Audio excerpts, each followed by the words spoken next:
Hello everyone, बहुत दिनों से वीडियो नहीं आ रही थी, इसके लिए हम आप सभी से माफी चाहते हैं। आज की इस वीडियो में पढ़ने वाले हैं क्लास 12 के फिजिक्स का एक मोस्ट इंपोर्टेंट टॉपिक जिसका नाम है कूलाम का नियम। दोस्तों, कूलाम के नियम को समझने के लिए बहुत अच्छी ट्रिक आप सभी के लिए लेकर के आया हूं। पूरी अच्छे तरीके से आपको समझा के जाने वाला हूं इस वीडियो में। बगल में देखिए कूलाम साहब हैं, कूलाम साहब को नमस्कार कीजिए, प्रणाम कीजिए और इसके बाद से जो है हम कूलाम साहब के बताए गए नियमों को पढ़ने वाले हैं। वैसे हम बता दें तो कूलाम साहब जो है, जो दिख रहे हैं, कूलाम साहब का जन्म जो है 1736 ईस्वी में फ्रांस में हुआ था और इन्होंने हमें कूलाम्स लॉ दिया। इसके साथ ही साथ इन्होंने electrostatic force of repulsion and attraction दिया। बहुत सारी चीजें इन्होंने भौतिक विज्ञान में हमें दी जिसको हम पढ़ते हैं। ठीक है, आइए हम आज के इस वीडियो में देखेंगे कि इन्होंने जो कूलाम्स लॉ दिया यानी अपना नियम जो दिया उसके बारे में क्या है। इन्होंने एक रिसर्च किया, कुछ इस प्रकार का रिसर्च था, यानी दो आवेश जब सेम सेम होते हैं तो ये प्रतिकर्षित करते हैं एक दूसरे को। इन्होंने ये पाया रिसर्च में। इन्होंने फिर से देखा तो जब विपरीत आवेश यानी कि एक निगेटिव एक पॉजिटिव आवेश जब रखे जाते हैं तो ये एक दूसरे को आकर्षित करते हैं। अब इन्होंने इससे ये कंक्लूजन निकाला कि इन दोनों के बीच कहीं ना कहीं किसी न किसी प्रकार से फोर्स लग रहा है, यानी कि इसमें भी फोर्स लग रहा है और इसमें भी फोर्स लग रहा है, तभी तो ये एक दूसरे को खींच रहे हैं, आकर्षित कर रहे हैं और ये एक दूसरे को प्रतिकर्षित कर रहे हैं। किसी न किसी प्रकार का फोर्स इसके बीच में लग रहा है। ठीक, ये जब इन्होंने पता कर लिया तब इन्होंने एक्सपेरिमेंट को और आगे बढ़ाया और आगे बढ़ा करके एक आवेश को इन्होंने Q1 नाम दे दिया और दूसरी आवेश को Q2 नाम दे दिया। और उसके बाद से इन्होंने क्या किया, जब Q1 आवेश की वैल्यू को बढ़ाया यानी Q1 आवेश को जब बढ़ाया तो इन्होंने देखा कि फोर्स भी क्या हो रहा था, बढ़ रहा था। जितना Q1 आवेश बढ़ा उतना ही फोर्स भी बढ़ा। ठीक उसी प्रकार से इन्होंने Q2 आवेश पे रिसर्च किया। Q2 आवेश को जैसे ही इन्होंने बढ़ाया ये F जो है यानी बल जो है फिर से बढ़ गया।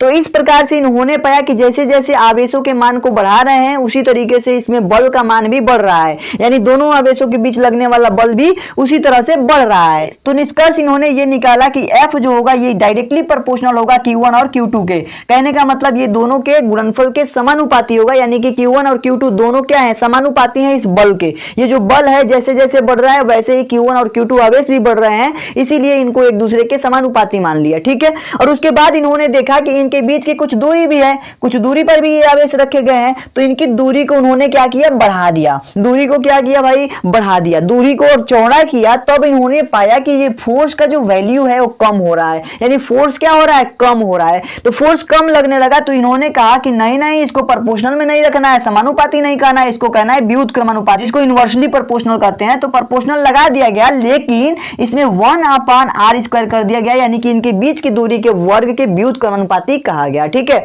यानी कि इसमें जो बल लग रहा है ये बल तो समानुपाती किसके होगा, Q1 और Q2 के, क्योंकि जैसे जैसे Q1 Q2 बढ़ रहा था उसी तरीके से बल भी बढ़ रहा था।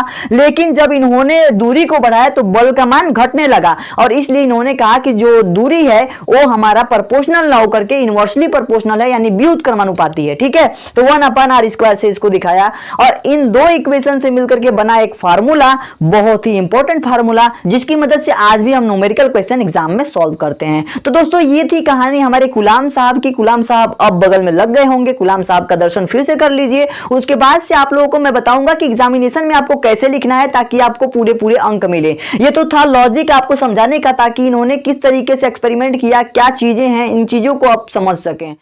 तो दोस्तों अब अगर आपके एग्जाम में ये लिखने के लिए आता है तो आप लोग इसमें लिखेंगे कूलाम के नियमानुसार दो बिंदु आवेशों के बीच लगने वाला बल। दो बिंदु आवेश कौन है, Q1 और Q2 दो आवेश हैं और इनके बीच किसी न किसी प्रकार का बल तो लग रहा है ना, चाहे वो प्रतिकर्षित बल लग रहा हो या आकर्षित बल लग रहा है, तभी तो ये एक दूसरे को रेफल करते हैं या अट्रैक्ट करने का काम करते हैं।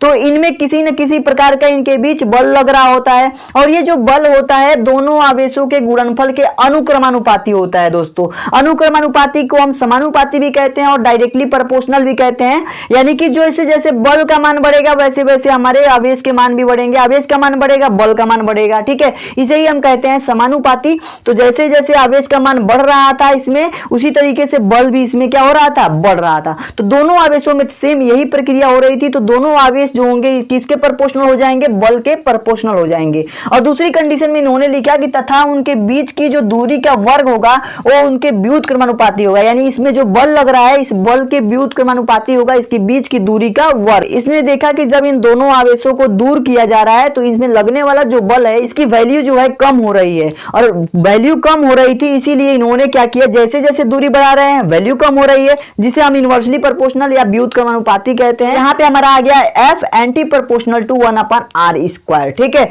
अब आगे देखा जाए तो यहाँ पे हमारे पास इन दोनों ऑब्जर्वेशन से हमारे पास एक फार्मूला डिराइव होता है जिसे हम कहते हैं F, और यहाँ पे प्रोपोर्शनल लग जाएगा, Q1 Q2 ऊपर है, Q1 Q2 ऊपर ही रहेगा, Q1 और Q2, और इसके नीचे हम r² लिख सकते हैं कि नहीं 1 का मल्टीप्लाई होगा Q1 और Q2 में, तो Q1 Q2 ही रहेगा, नीचे r² है तो r² हम लिख देंगे। तो ये हमारे पास फार्मूला बन गया, और इस फार्मूले को थोड़ा सा और एक्सटेंड करना चाहें, आगे बढ़ाना चाहें तो आगे हम इसको बढ़ा सकते हैं। किस तरीके से, इस प्रोपोर्शनल को हटा करके। आपको पता होगा कि जब भी हम प्रोपोर्शनल को हटाते हैं कभी भी तो इसमें क्या लगता है, एक कांस्टेंट टर्म आ जाता है, कांस्टेंट टर्म K आ जाता है जिसको हम कूलम्ब्स कांस्टेंट बोलते हैं, और बाकी सारी चीजें वही रहती हैं Q1 Q2 अपन में r²। ठीक है, इतनी सी बात आपको समझ में अगर आ रही है तो इसके बाद वाली बातों को बताता हूं। इस कांस्टेंट के बारे में कुछ बातें बता देता हूं आपको। ये जो कूलम्ब्स कांस्टेंट है इसको नियतांक हिंदी में कहते हैं, और इसका मान होता है 1/4πε0।